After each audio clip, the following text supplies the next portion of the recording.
Okay, so can you introduce yourself and tell us how you first got into tennis? Okay, well, my name is Dentry Mortimer Jr., and I first got into tennis when I was 2 years old, and it was kind of a family tradition to just play tennis. My grandmother played, my grandfather played, I have cousins who played, and my dad was a professional tennis player. So it was kind of I was kind of just born into it, I would say. Okay, so who or what inspired you to start playing? So what really inspired me to start playing was my grandmother and my dad, because they both played and they really loved the game, and they knew the opportunities that tennis could bring for me in the future, like being here at Coppin State now. Okay, so what does a typical training day look like for you? Typically, a training day could look like maybe a lift before we go onto the court from like 4:30 to 5:30, and then from like 5:45 to about maybe 7:30. Just various different drills, just working on footwork, hand-eye coordination, and then actually, playing tennis, hitting the ball, serves, volleys, ground strokes, all sorts of things. Okay, so how do you stay motivated during like tough practices or like when you have setbacks in a game? What keeps me motivated, I would say, is just knowing how hard I worked and knowing what it took for me to get to this level and not jeopardizing it or doing anything to risk, not being able to be here anymore. So I know like there's a certain amount of work that I need to put in to just stay at this level and to get better, and that's what keeps me motivated to just keep going and keep getting better. Okay, so what has been the biggest challenge you faced in your career so far? The biggest challenge I've faced in my career so far was a boxer's fracture where I fractured three bones in my right hand, which is the hand I play with. And I missed 8 months of playing, and my recruitment kind of dropped when that happened, as you could imagine. But with great setbacks comes great comebacks. I was able to find my way back, and now I'm here playing Division 1 tennis. That's good. So, how do you prepare mentally before a big game or competition? Something I like to do to prepare mentally is stay strong within my faith. I like to pray, maybe read a little bit, listen to gospel or maybe upbeat music. But for right now, it's been more gospel than anything. And something I also like to do is I like to go into isolation and meditate and just see myself, just picture myself vividly playing and some of the things I want to execute on the court. Okay, so do you see yourself as a leader on your team, and if so, how? So recently this year, I was actually named team captain. So yeah, I definitely see myself as a leader on the team. One thing I would say is I have a good understanding of just how to influence the guy and encourage the guy, and just knowing like each person is different and everybody needs different ways of encouragement, and whether that be like the tone you speak to them with or how persistent you are with them. So I would say what really makes me a good leader is also how understanding I am to some of the situations that the guys have, what they have going on in their life on and off the court. Okay, so what is one of your favorite memories from playing your sport?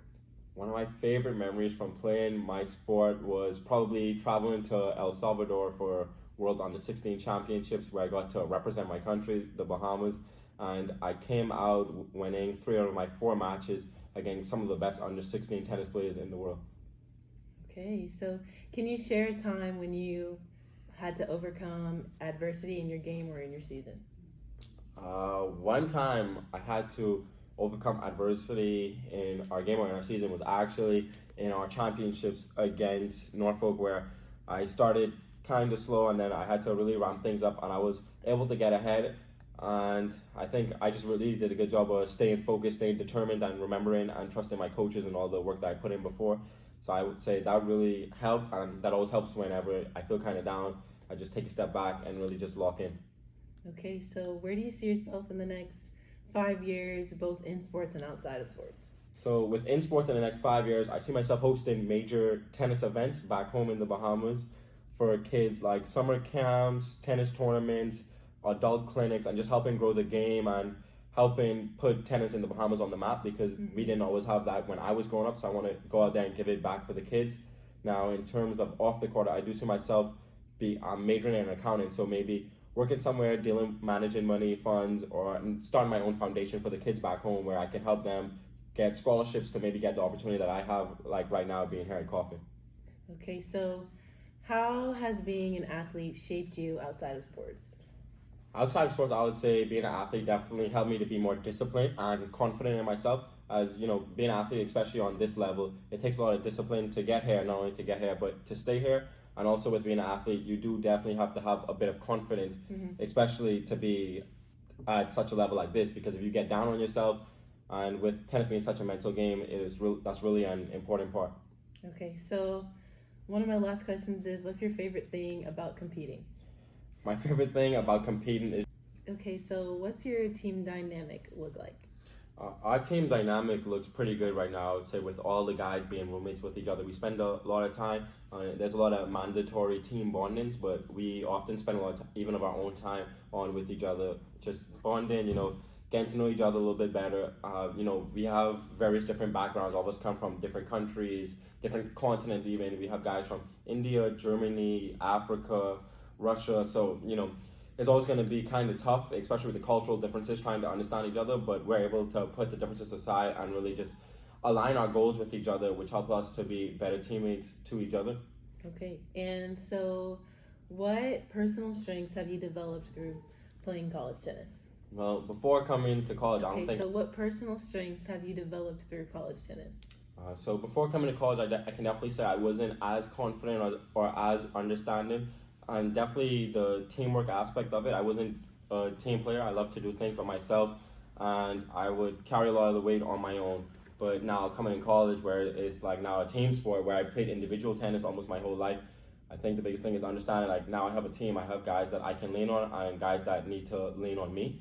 And additionally, I feel like the confident aspect, like, you have to be confident to play at this level, and you can't, how can I say it? You can't be discouraged after a loss. You have to know with the work you did and that something's going to come out of it. Even after a tough loss, it's going to be another week where we're going to play again, and then you have to get back into the groove of everything to just be able to go out there and compete week in, week out. So I would definitely say help me to grow my confidence and grow more as a team player.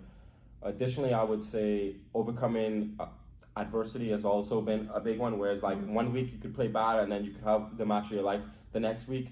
I think like that's a big thing. College gives you a lot of chances to just prove yourself and over and over and over again, and to just get better and be better. And I would also say help me to be mature, being on a team with guys that are older than I am, that come from different places, that struggle with different things.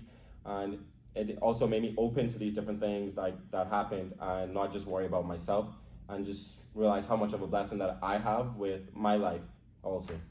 Okay, that's it. Thank you.